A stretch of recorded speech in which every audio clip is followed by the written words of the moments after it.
Notre débat, de la confusion, de la propagande, des combats et toujours aucune sortie de crise. Voilà pour l'instant la situation dans l'est de l'Ukraine. Il y a 3 jours, Kiev annonçait avoir détruit des véhicules armés russes qui avaient franchi la frontière, une information catégoriquement démentie par Moscou. Les Russes qui attendent toujours le feu vert pour acheminer leur fameux convoi humanitaire dans les zones en guerre, c'est-à-dire tenu par les pro-russes, un convoi qui ne plaît pas du tout aux Ukrainiens. Pour eux, les Russes y cachent des armes pour les rebelles. Bref, comment démêler le vrai du faux? Qui croire? Doit-on craindre une opération militaire russe? On va poser ces questions à nos invités. Annie Daubenton, bonsoir. Bonsoir. Merci d'être avec nous. Vous êtes chercheuse indépendante spécialiste de l'Ukraine, auteure de L'indépendance à tout prix. C'est sorti en 2014, c'est-à-dire cette année, chez Bûcher-Castel. Également avec nous, le général Dominique Trinquant, bonsoir. Expert en relations internationales, ancien chef de la mission militaire auprès des Nations Unies de 2002 à 2004, puis de 2006 à 2008. On va commencer par ce convoi, ce fameux convoi que les Russes disent humanitaire, entre guillemets. Annie Daubenton, d'abord, où est ce convoi? Est-ce qu'il est toujours hors de l'Ukraine, à la frontière pour l'instant? Pour l'instant, il est toujours bloqué à la frontière. Pourquoi est-il bloqué à la frontière? Il est parti de Moscou il y a pratiquement maintenant une semaine. Il voulait être sous contrôle international, ça a été refusé. Ensuite, il a demandé à passer sous contrôle de la Croix-Rouge. Les documents ont manqué en permanence, on ne savait pas exactement ce qu'il y avait dans les camions. Maintenant, ces 268 camions, d'après ce que dit la Croix-Rouge, sont bloqués non loin de la frontière ukrainienne. Certains sont moitié vides. La seule chose que l'on puisse dire et qui est, me semble-t-il, importante, et notre interlocuteur me contredira ou me complétera s'il le faut, chaque camion est conduit par 1 ou 2 militaires. Donc ça veut dire que s'il franchissait la frontière ukrainienne, ça serait autant de forces militaires qui seraient évidemment apportées du côté pro-russe. Voilà où en est la situation aujourd'hui. Elle est pour l'instant bloquée. Qu'est-ce que vous répondez?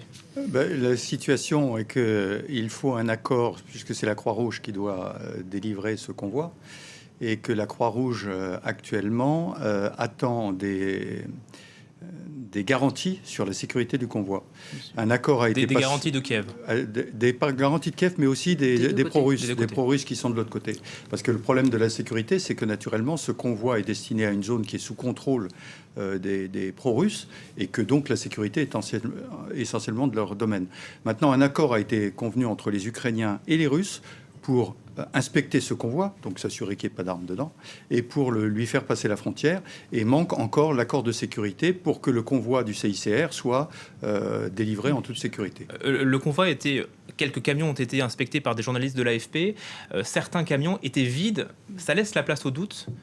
C'est le moins que l'on puisse dire. Ça laisse la place au doute, et ce que demandent les autorités ukrainiennes, c'est que éventuellement la marchandise soit transbordée sur des véhicules qui soient entièrement contrôlés par les Ukrainiens. Donc le doute, il est de plusieurs natures. Il est de plusieurs natures dans la mesure où l'affaire traîne, c'est le moins que l'on puisse dire, que ce sont des camions banalisés, que les camions sont partis de place militaire. Donc il y a là un jeu de micmac qui effectivement laisse peu de place à une stratégie strictement humanitaire qu'on voit mal engagée dans un endroit que Moscou a totalement déstabilisé. Vous pensez quoi? Un convoi, vous dites c'est pas un convoi humanitaire, c'est quoi? Un convoi militaire alors? Écoutez, il y a plusieurs choses qui entrent là-dedans. Moscou est dans une situation difficile dans les enclaves séparatistes, puisque les principaux chefs séparatistes ont donné leur démission ou d'autres ont été rappelés à Moscou. Donc il faut trouver deux issues. D'abord, une issue diplomatique convenable. L'issue diplomatique convenable, bien sûr, c'est le convoi humanitaire. C'est-à-dire, regardez, ces populations sont dans un état de détresse, ce qui est vrai, total, donc il faut leur venir en aide. Et puis l'autre chose, c'est relégitimer vis-à-vis des partenaires occidentaux ce qu'il convient d'appeler une agression. Général, vous comprenez ces suspicions? Oui, alors je comprends le point qui est qu'il faut sortir d'une situation difficile dans laquelle la Russie est actuellement dans l'Est ukrainien, dans une situation difficile. En revanche, sur l'aspect de la propagande, je ne partage pas du tout le point de vue de ce que ce convoi pourrait apporter des renforts militaires. C'est totalement... je veux dire, c'est pas si vous comptez 280 camions multipliés par 2 soldats, le renfort d'hommes sans armes arrivant là-bas me paraît assez léger, d'autant que, je rappelle, il faut la garantie de la Croix-Rouge pour le livrer. En revanche, pour la sortie de crise, le convoi est très utile sur le plan médiatique. Il faut inverser les données et montrer que dans cette zone de l'Est de l'Ukraine, il y a des peuples qui souffrent et que ce sont des peuples russophones et que la Russie vient à leur secours. Ça, c'est l'aspect médiatique. L'aspect diplomatique, il se joue à Berlin. Vous parliez de la réunion d'hier, mais elle continue. Et je pense que là, il y a un rôle important à se jouer dans cette sortie de crise. Mais ça veut dire quoi? Que les Russes, ils se rachètent une conduite?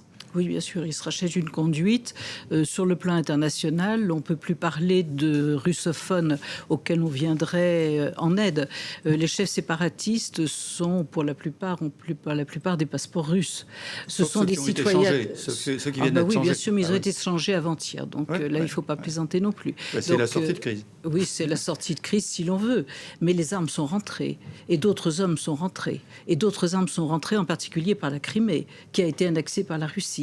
Donc là, il y a un jeu de passe-passe où non plus on ne peut pas dire c'est la propagande de l'un contre l'autre. Il y a des faits qui sont avérés. Maintenant, je suis tout à fait d'accord avec vous pour ce qui est d'une sortie de crise et pour que la Russie cherche à sortir la tête haute de cette situation. On va parler un peu plus tard de cette voie diplomatique. Effectivement dans un coin, si je puis dire. Mais moi, je voudrais comprendre ce que la Russie cherche à faire si ce convoi n'est pas humanitaire.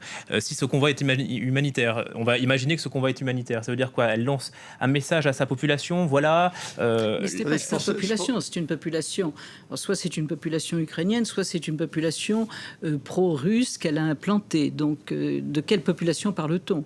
À Donetsk, il y a 1 million d'habitants et les deux tiers de la ville. Mais des Russes, de quel... attendez, on est en territoire ukrainien. Oui, mais Vladimir Poutine a intérêt aussi à se montrer sous un beau jour pour montrer que les civils pro-russes ont besoin d'eux et qu'il est là et qu'il apporte, les apporte un soutien. Les civils pro-russes, les civils ont été agressés.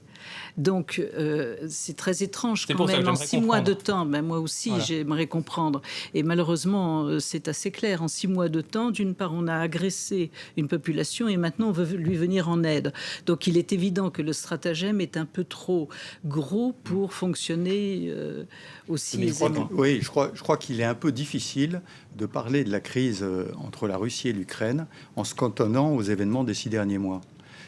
Plus globalement, Madame le sait bien, la crise ukrainienne rentre dans la logique de la Russie depuis de nombreuses années, en particulier depuis 1990, depuis l'écroulement de ce qu'on peut appeler l'Empire soviétique. Et la mise en place de Poutine qui, vis-à-vis de la population interne russe, veut, j'allais dire, revivifier le sentiment national des Russes qui se sont sentis humiliés. Je le dis pour les avoir beaucoup pratiqués. Et donc, c'est dans cette perspective-là. Maintenant que Poutine ait fait, le président Poutine ait fait des faux pas en s'appuyant en Ukraine, autant l'affaire de la Crimée, j'allais dire, était assez facile pour lui compte tenu de la majorité russe qu'il y avait à l'intérieur. C'est ce que vous appelez les faux pas? Et les faux pas, c'est un premier faux pas vis-à-vis de la communauté internationale.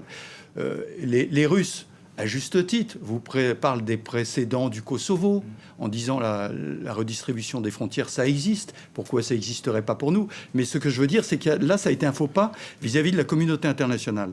Et là, dans l'Est de l'Ukraine, c'est autre chose. Moi, j'ai vu avec angoisse ces images de l'Est de l'Ukraine qui ressemblait exactement à ce que j'ai vécu entre 91 et 95 en Yougoslavie, avec des mouvements qui s'opposaient, qui étaient soutenus. Alors, il y avait le panslavisme, etc. Et donc là, je crois qu'il a voulu jouer une carte. Il s'aperçoit qu'il est allé trop loin, que l'armée ukrainienne, contrairement à ce qu'il pensait, est actuellement en train de regagner du terrain. Le jeu de l'armée ukrainienne, c'est de négocier en position de force. Donc, elle veut reconquérir les enclaves. Et lui veut sortir de là en jouant la carte humanitaire. Je crois que c'est les deux attitudes des deux protagonistes dans cette affaire pour essayer de trouver une solution de sortie de crise. Écoutez, moi, je suis d'accord avec pas grand-chose en ce qui concerne l'argumentation sur revenons à 90-91, la Russie a été humiliée, donc elle doit prendre sa revanche. Excusez-moi, mais prendre ce que j'ai dit. Vous avez fait allusion. Non, j'ai dit que ça devait être pris en compte. Je vous ai laissé parler, je vous prierai quand même de pouvoir répondre. Donc, en ce qui concerne cette pseudo-humiliation, prendre sa revanche en annexant un territoire qui n'est pas le sien et en déstabilisant une partie importante d'un autre territoire voisin est une étrange manière quand même de reprendre son visage. Ça me paraît tout à fait oiseux. En ce qui concerne la comparaison avec la Yougoslavie, il n'y a strictement aucun rapport dans la mesure où vous savez parfaitement que la Yougoslavie était une guerre ethnique essentiellement qui est devenue une guerre civile, etc.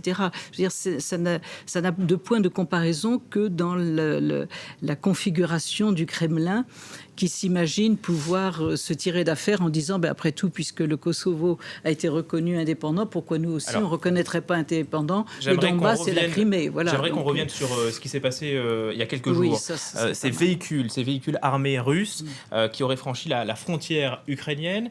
L'OTAN confirme, pas la Russie. C'est quoi, les Occidentaux, ils ont rêvé ? Il y a eu une incursion ? J'attends qu'on monte des preuves. Je n'en sais rien. Je ne dis pas oui ou non. Mais l'OTAN confirme. Donc il y a des preuves. Donc il y a des preuves. Donc où sont les preuves ? Non, mais attendez. Je voudrais revenir simplement sur la Yougoslavie et qu'on ne fasse pas dire ce que je n'ai pas dit. J'ai dit simplement les images des combats de la Yougoslavie entre des gens qui habitaient la même région, et où la violence a atteint un tel paroxysme qu'il était impossible de les faire se réconcilier. C'est ça l'image que je veux donner. Je ne veux pas donner une autre image. Deuxième point, sur la présence russe à la frontière, ça fait aucun doute qu'il y a des Russes qui sont présents armés. Mais sur l'incursion ponctuelle là, si c'est très grave, c'est très grave. Il faut montrer des preuves. Je n'ai pas de preuves, donc je ne suis pas capable d'en parler. Il y a un risque de confrontation directe que les Russes pourraient lancer en Ukraine ? Oui, écoutez, il y a plusieurs hypothèses. Il est évident que pour l'instant, monsieur cherche des preuves. Je dois dire que ça peut sembler étrange parce que nous avons quand même les photos, les images, les films. Puisque vous êtes spécialiste de l'OTAN, vous savez parfaitement que les avions AVAX supervisent toute cette zone et savent exactement quand il y a des tirs qui sont lancés de Russie et qui atteignent l'Ukraine. Quand il y a eu le tir sur le Boeing de la Malaysia Airlines, Poutine et Obama le savaient en même temps. Donc là, je parlais des blindés dont on a parlé il y a 2 jours. Je ne parlais que de ça. On joue vraiment à cache-cache. C'est malheureusement pas un jeu. Est-ce que les Russes auraient intérêt à intervenir ? Alors, la question de l'intervention est très importante. Il y a des interventions, comment on dit, déclarer la guerre, ça ne se fait plus. Il y a différents types de choses. Ce qui a été envisagé par le Kremlin depuis déjà de très longs mois, c'est une déstabilisation totale du territoire. Alors, ce qui est en train de se passer avec les enclaves séparatistes, c'est que pour l'instant, les enclaves séparatistes ne fonctionnent plus, ne peuvent plus, n'ont perdu la guerre. Voilà, les 3/4 du territoire qu'elles avaient gagné a été notamment avec les combats à Donetsk en particulier les combats à Donetsk. Donc, de ce point de vue-là, la guerre, de ce point de vue-là, est perdue. Il faut la regagner autrement. Alors quoi ? Il faut déstabiliser les institutions ukrainiennes. La regagner autrement, c'est ce que les séparatistes sont en train de faire. Ils sont en train d'investir le territoire ukrainien. Et l'idée est de déstabiliser l'ensemble du pays pour qu'effectivement ce pays ne puisse pas aspirer et recouvrer cette envie de regagner les critères européens. Sinon, bien sûr, l'Union européenne, il n'en a jamais été question, mais du moins les critères européens et bâtir un État démocratique à la porte de la Russie. Pas du tout. Je pense qu'on est en phase de sortie de crise. Je le répète, je pense que M. Poutine a réalisé qu'il était allé trop loin. Il est en train de changer. Il a changé donc les chefs. Ça fait peut-être que 48 heures, mais c'est un signe. Il a changé pour mettre des Ukrainiens à la place de gens qui avaient des passeports russes. Oui, c'est plus habile. Premier point. Oui, exactement. C'est ce qu'on appelle une sortie de crise. Vous parlez des leaders pro-russes. Oui, et comment va-t-il en sortir ? Et ensuite, il fait venir un convoi humanitaire pour par le biais du convoi humanitaire, montrer les gestes qu'ils font qui ne sont pas des gestes belliqueux. Son discours en Crimée, il y a 3 jours, tout le monde attendait un discours belliqueux. Il n'a pas fait du tout un discours belliqueux. Nous allons parler probablement de la négociation à Berlin. Ouais. Sergueï Lavrov est probablement là pour essayer de récupérer la situation. Et c'est un diplomate particulièrement expérimenté pour ce genre de choses. Puis ça montre l'implication des Russes. Oui, bien sûr, bien sûr. Mais des deux côtés. Non, mais bien sûr. Mais personne ne peut le nier. Personne ne peut le nier. En ce qui concerne la Crimée, si on peut rajouter 2 mots, parce que vous avez dit que son discours était absolument pacifique, c'est formidable. J'ai dit qu'il n'était pas belliqueux. En tout cas, on retiendra que Poutine a dit je ne veux pas que la Russie soit coupée du monde. Enfin, il a dit aussi que quand même, il avait protégé la démocratie en Crimée, puisqu'il avait permis à la population de s'exprimer. Hein. On sait dans quelles conditions. Et par ailleurs, il a dit aussi que la Russie aurait les armes que le monde n'a jamais vues et qu'il débloquait 20 milliards de roubles pour cela. 30 secondes pour parler de cette réunion qui s'est tenue dimanche à Berlin avec les ministres des Affaires étrangères de l'Ukraine, de la Russie, de la France et de l'Allemagne. Il y a eu 5 heures de dialogue, en tout cas dimanche. Il y a eu des progrès, disent-ils. Est-ce que c'est un début, un premier pas en tout cas ? Je ne sais pas. Elle a continué aujourd'hui. Hein. Il y a blocage. Même M. Lavrov le dit. Je crois qu'il est important, en tout cas, d'en arriver à la négociation. Les Allemands parlent de progrès. Oui, non, mais tout dépend du point de vue sur lequel on se place. Sergueï Lavrov est un remarquable diplomate qui a été complètement absent de la crise de la crise de Crimée, et qui est revenu dans la négociation. Et je pense que ça n'est pas par hasard. Pour sortir la Russie d'un mauvais pas, je crois qu'il est l'homme qui peut faire déboucher les choses. Et c'est un autre signe de le remettre dans le circuit diplomatique, alors qu'il était absent pour la Crimée, de façon à pouvoir faire... Parce que se parler... Il faut bien voir quand même excusez-moi, il faut bien voir que quand même l'essentiel des négociations, c'est obtenir un cessez-le-feu.